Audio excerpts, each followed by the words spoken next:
Hello guys, welcome back to my channel. और आज हम बात करेंगे कि रिमूव डुप्लीकेट्स एरे। अगर किसी एरे के अंदर कोई डुप्लीकेट्स नंबर है तो उसको रिमूव करना है, वो कैसे करेंगे उसको देखेंगे हम लोग। सबसे पहले इसको थोड़ा सा जूम कर लेते हैं ताकि आपको थोड़ा अच्छे से दिखाई दे।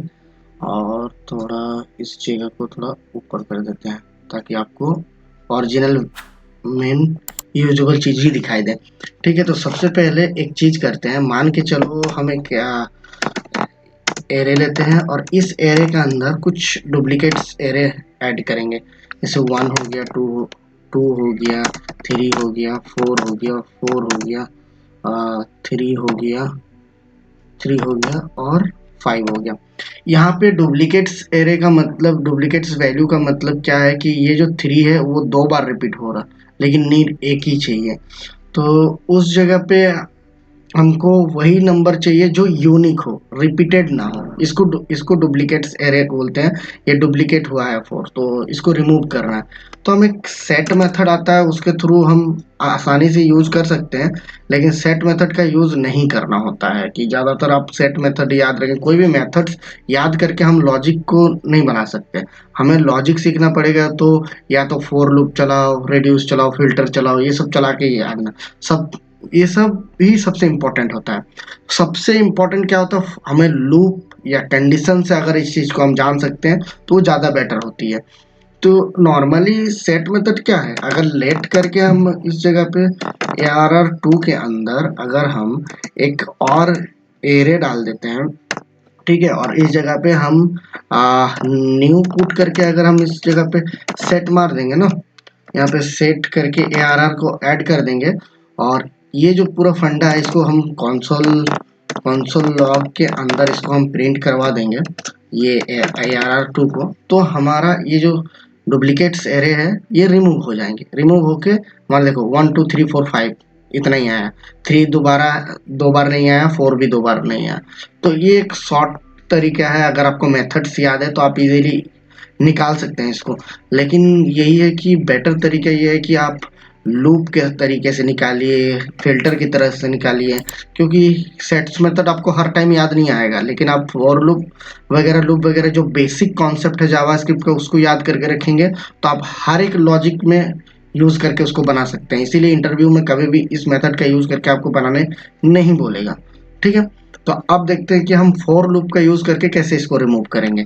तो सबसे पहले हम एक फॉर लूप यूज करेंगे और फॉर लूप के अंदर लेट नंबर्स ऑफ एरे। अच्छा, इसको क्यों लिख रहे हैं वो आपको हम बता रहे हैं। ठीक है, एक सेकेंड, फॉर लूप के अंदर तो मैंने ये दिया ही नहीं। ठीक है, अब देखो, अब बताते हैं। अब इसका मतलब क्या है आपको हम थोड़ा 2 लाइन और लिखने के बाद समझा देंगे ताकि आपको इजीली समझ में आ जाएगा। तो अब हम एक काम करेंगे, इसमें हम लेट यूनिक यूनिक के अंदर हम एम्प्टी एरे छोड़ देंगे। क्या कि इसमें हम वो एरे को डालेंगे जो यूनिक है, इसमें पुश करेंगे। ठीक है, इस जगह पे हम एक इफ कंडीशन लगाएंगे। देखो सबसे पहले क्या है कि इसको क्यों लिखे हम बता रहे हैं। ये जो नम है, हमें एक वेरिएबल बना है जो नम नाम का, और यहाँ पे एरे ऑफ ए, मतलब ये जो एरे है ये क्या करेगा, यहाँ पे आके इस नम में भेजेगा 1 by 1।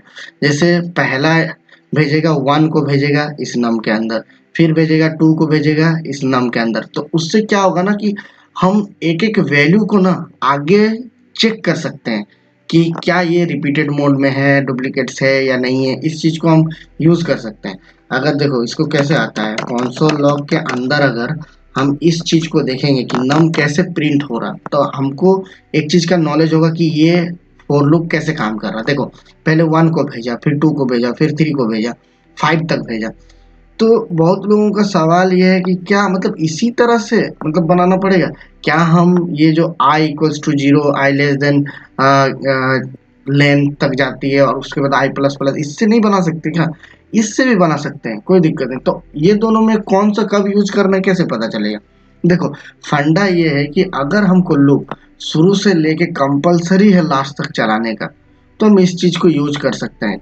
क्योंकि इसमें कोई ब्रेक लिमिट नहीं होता है, ये सीक्वेंसली चलता है, स्टार्टिंग से चालू होता है और एंड तक चलेगा आपका। लेकिन फोर लूप में एक जो मतलब दूसरा जो आई वाला जो कंडीशन है उसमें क्या है कि हम एक लिमिट सेट कर सकते हैं। जैसे उसका लेंथ को अगर जैसे यहाँ पे हम आई चलाएंगे इस जगह पे, तो आई एरे डॉट लेंथ 2 रखेंगे तो एरे 2 तक ही चलेगा इस एरे का। तो ये चीज एक बेनिफिट है। तो उसमें हम कभी भी एक लिमिटेड टाइम तक चला सकते हैं उसको, लेकिन इसको कोई लिमिटेड हम एक फिक्स नहीं कर सकते। इसमें जो स्टार्टिंग पीरियड है वो लास्ट तक जाएगा, लास्ट पीरियड तक जाएगा। ठीक है, तो इसका मतलब यही हुआ कि हमको ऑलरेडी पता है कि सारे में चेक करना है और सारे लोग वैल्यू को उठाना है और इस यूनिक में डालना है जो जो वहाँ पे डुप्लीकेट्स नहीं है। इसीलिए मैंने ये फोर लूप चलाया, और फोर लूप इसमें भी वही काम आ रहा है कि एक एक करके उठा रहा। अब इसको हम चेक कर सकते हैं, तो इसलिए मैंने इस फोर लूप का यूज करा। अब देखो, अब क्या करेंगे, हम एक कंडीशन डालेंगे। कंडीशन ये रहेगा कि अगर हमारा ये जो यूनिक है, सॉरी ये जो यूनिक है, यू, यूनिक है, क्या इसके अंदर इंक्लूड्स डॉट इंक्लूड्स हम चेक करेंगे।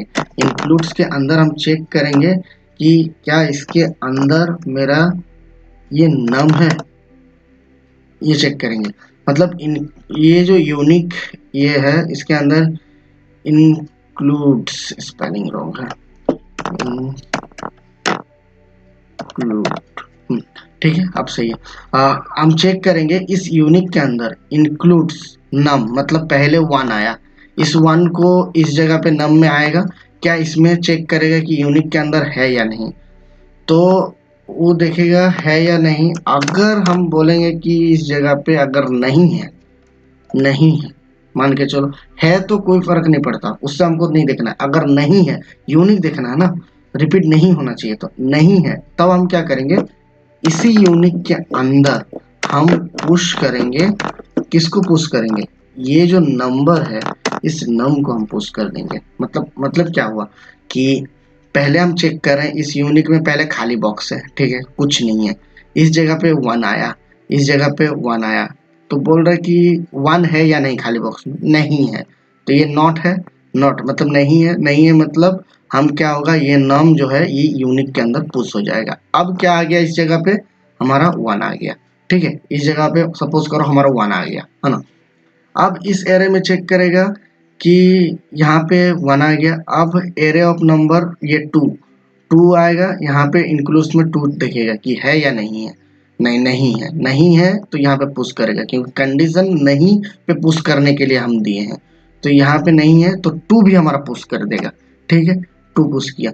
अब क्या करेगा, थ्री को भी वैसे ही चेक करेगा, थ्री भी नहीं मिलेगा तो थ्री को भी पुश करेगा अभी के टाइम पे। ठीक है, उसके बाद फिर फोर को देखेगा, फोर में भी नहीं मिलेगा तो फोर को भी पुश कर देगा इस जगह पे। अब क्या हो गया, फिर से फोर आया, इस नम के अंदर फिर से फोर आया।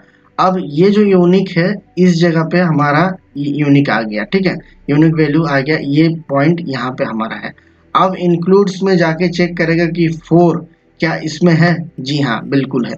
तो है मतलब इस इफ का कोई मतलब ही नहीं बनता, फिर यहाँ से वो बाहर चला जाएगा, इससे अब कोई काम नहीं है। फिर आगे चल के क्या, जैसे ये बाहर चला गया फिर उसके बाद देखा थ्री, थ्री को लाएगा, इस नम के अंदर थ्री को लाएगा। तो थ्री को जैसे ही लाएगा, थ्री यहाँ पे चेक होगा, क्या इस जगह पे थ्री है हमारा, जी हाँ बिल्कुल है। तो है तो फिर इस इफ का कंडीशन से कोई मतलब नहीं, ये भी बाहर चला जाएगा। उसके बाद लास्ट फाइव आएगा, फाइव देखेगा फाइव इंक्लूड्स है या नहीं, नहीं है तो इस जगह पे फाइनली जाके यहाँ पे स्टोर कर देगा फाइव, फाइव स्टोर कर देगा। तो जैसे फाइव स्टोर कर दिया, ये जो हमारा ये है ये बन गया हमारा इस तरीके से। हम ये इस तरह से बन गया। अब हम इसको रन करेंगे, रन करेंगे तो रन करने के बाद हम देखेंगे कंसोल के अंदर क्या दिखा रहा है। तो कंसोल डॉट लॉग के अंदर हम अगर इस चीज को चेक करेंगे, क्या यूनिक को, यूनिक को अगर हम चेक करेंगे तो अभी मेरा वो चीज हो गया है, मतलब डुप्लीकेट्स एरे रिमूव हो गया, वैल्यू जो है एरे के अंदर डुप्लीकेट्स वो रिमूव हो गया, और जो यूनिक है वो हम स्टोर कर लिए। एकदम आसान लॉजिक था, सिंपल लॉजिक था। देखो क्या क्या गायब हुआ, जो 3 2 बार लिखा हुआ था वो गायब हो गया, और 4 2 बार लिखा हुआ था वो गायब हो गया। मतलब ये जितना भी बचा है सब के सब यूनिक बचा हुआ है। और डुप्लीकेट्स एरे गया कहाँ, अगर हमको ये देखना है तो डुप्लीकेट एरे अगर कौन सा है, अगर ये चेक करना तो सिंपल सा हम एक और चीज कर सकते हैं। हाँ, लेट करके हम अगर यहाँ पे डुप्लीकेट्स एरे को भी एक बना देंगे एरे में, और एल्स में जो जा रहा है उसको अगर हम स्टोर कर देंगे तो ये रहा मेरा डुप्लीकेट्स एरे, यहाँ पे शो हो जाएगा। सर यहाँ पे मेरा डुप्लीकेट्स एरे शो हो जाएगा। इस डुप के अंदर हम एक काम कर सकते हैं, पुश कर सकते हैं, बाकी जो बचेगा उसको हम पुश कर सकते हैं। ये जो नम है यहाँ से जो रिजेक्ट होके आएगा, मतलब जैसे 3 यहाँ से हमारा 4 जैसे हमारा यहाँ इंक्लूड्स में है तो फिर यहाँ से बाहर आ जा रहा तो एल्स में चला जाएगा। इस तरह से हम उसको भी देख सकते हैं। तो इसको भी कंसोल करना पड़ेगा। ये जो डुप्लीकेट्स है इसको भी अगर हम कंसोल करेंगे तब हमें वो चीज़ दिखेगी, हमारा जो डुप्लीकेट्स है वो कौन कौन सा है वो भी हमें शो होगी। देखो रन करके देखते हैं, नीचे वाले यहाँ पे शो होगी। हाँ देखो 4 और 3 डुप्लीकेट्स था जो रिमूव हो गया, और ऊपर से 1 से लेके 5 तक ये यूनिक है, इसीलिए यहाँ पर यूनिक में आ गया। तो इस तरह से हम यूनिक एरे को फाइंड कर सकते हैं। आई होप कि आपको मेरा लॉजिक समझाने का तरीका बहुत अच्छा लगता है। अगर अच्छा लगता है तो आप सब्सक्राइब जरूर करिएगा, और